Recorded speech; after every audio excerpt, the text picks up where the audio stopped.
Olá, sejam bem-vindos. Uma inteligência artificial que escreve código parece coisa de ficção científica, né? Você escreve uma frase e, de repente, um aplicativo inteiro aparece na tela. Pois é, parece mágica, mas essa mágica toda depende de uma base que é bem mais frágil do que a gente imagina. Hoje, a gente vai fundo nas pesquisas que revelam as rachaduras nesse sistema. Vamos ver como os modelos aprendem, como o RippleMark pode descobrir se o seu código foi usado sem permissão e o que acontece quando o código da IA vai para o mundo real e falha, como mostra o RoboInspector. É impressionante de tão simples. A gente pede e a IA entrega. Mas o que realmente está acontecendo por trás dessa tela? Como é que uma IA aprende a ponto de traduzir o nosso idioma para uma linguagem de programação? E a pergunta que não quer calar: e se a fonte de todo esse conhecimento dela já vier com defeito de fábrica? Para a gente entender esse quebra-cabeça, vamos seguir o ciclo todo. A gente começa vendo como a IA aprende, depois investiga as falhas nos dados que ela consome, as consequências desastrosas disso no mundo físico e, claro, o que a gente pode fazer para construir um futuro mais seguro. Ok, vamos começar pelo começo. Antes da IA errar, ela tem que aprender a acertar. Então, Theo, como um modelo desses aprende a entender e a falar a língua dos programadores? O segredo todo está numa coisa chamada Code Embedding. Imagina que é tipo um tradutor universal ou um dicionário gigante. A IA pega uma frase em português, tipo, crie um botão de login e um trecho de código que faz exatamente isso, e converte os dois para uma mesma linguagem matemática. Assim, ela começa a fazer a conexão entre o que as palavras significam e o que o código faz. Exatamente. E o interessante é que o artigo Jena Code Embeddings mostra uma forma super eficiente de criar esses dicionários. É um processo de 3 passos bem definidos. Ah, entendi. Então não é só jogar os ingredientes na mesa do chefe. Tem que ensinar a receita, o passo a passo, para ele entender de verdade como cozinhar, né? Perfeito. O primeiro passo é o que a gente chama de pré-treino. Pensa num cérebro em branco que é exposto a uma avalanche de texto e código da internet para aprender os padrões básicos da linguagem. Depois, no segundo passo, ele analisa um trecho novo, palavra por palavra, para pegar o contexto. E por último, ele cria o tal do embedding, usando uma técnica que basicamente resume a ideia principal daquele tudo. É assim que ele constrói essa base de conhecimento. Beleza, a base faz sentido. Mas voltando à nossa analogia, um chefe só é bom se os ingredientes forem de qualidade.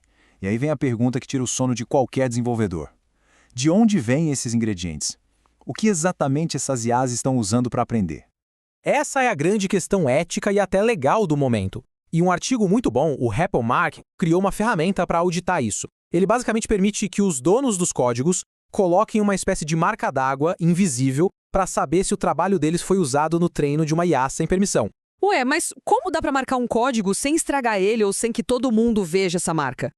A técnica é muito inteligente. Primeiro, eles criam várias cópias do mesmo código, mas com uma mudança minúscula, que não afeta nada, como mutar o nome de uma variável. Eles publicam só uma dessas cópias na internet. Depois, para testar, eles perguntam para a IA sobre todas as versões. Se a IA foi treinada com aquela cópia pública, ela vai reconhecê-la como mais familiar. Juntando vários testes desses, dá para saber com uma certeza estatística bem alta se o código foi usado ou não. Nossa, isso funciona mesmo na prática? Funciona e funciona muito bem. O RippleMark conseguiu mais de 90% de sucesso na detecção com uma margem de erro baixíssima, menor que 5%. Isso mostra o poder dessa técnica. É um avanço enorme em relação aos métodos que a gente tinha antes. Ok, então os ingredientes podem ser roubados, mas a história fica pior.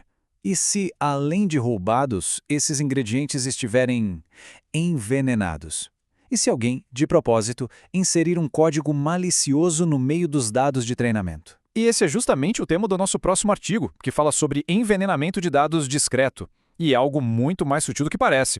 Não é só jogar um arquivo ruim lá no meio. É pegar um código bom e trocar por um outro que parece idêntico, mas que esconde uma vulnerabilidade perigosa. O perigo aqui é que não tem nenhum sinal de alerta, nenhuma bandeira vermelha. Imagina um código que organiza uma lista de nomes. A versão envenenada funciona perfeitamente 99% do tempo. Mas ela pode ter uma falha escondida que só é ativada num dia específico do ano, por exemplo, e aí abre uma brecha de segurança enorme. O código parece normal, até o dia em que ele causa um desastre. Peraí, mas as nossas ferramentas de segurança, os antivírus, eles não conseguem pegar um negócio desses?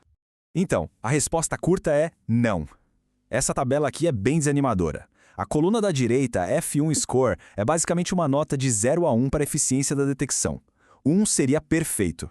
E olha só, mesmo num cenário exagerado, com 20% dos dados envenenados, a melhor nota que a ferramenta conseguiu foi 0,34. Isso é muito, muito ruim.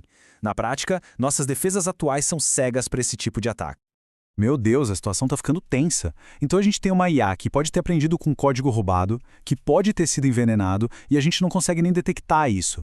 O que acontece quando um código desses é usado para controlar, sei lá, um robô no mundo real? O artigo Robo Inspector foi atrás dessa resposta, e ela não é nada bonita. Eles pegaram códigos gerados por IA para controlar braços robóticos e o resultado foi claro. Quanto mais complexa a tarefa, menos confiável e mais perigoso o robô se torna. Dá uma olhada nesse gráfico. Por uma tarefa simples, tipo pegar um objeto, o sucesso é alto. Mas quando a gente complica um pouco, como em abrir uma garrafa de vinho, que exige vários passos, a taxa de sucesso despenca. No estudo chegou a míseros 14% em alguns casos. Mas por que essa diferença tão grande, onde é que eles erram? Bom, o primeiro tipo de erro é o mais básico de todos. Às vezes a IA gera um código que é puro lixo, não faz sentido nenhum. É um monte de texto aleatório que não dá para executar. O robô simplesmente olha para aquilo e trava, não faz nada. Entendi. Em outros casos, a IA até sabe o que tem que fazer, mas não sabe a ordem certa. É tipo tentar soltar um copo na pia antes de levar o braço até a pia. As ações estão certas, mas a sequência está toda errada. Exato. E tem esse terceiro caso que mostra uma desconexão total com a realidade física. A IA vê o objeto, calcula a rota perfeita para pegá-lo, só que o braço do robô é curto demais, não chega lá. E ele fica parado, tentando alcançar o inalcançável.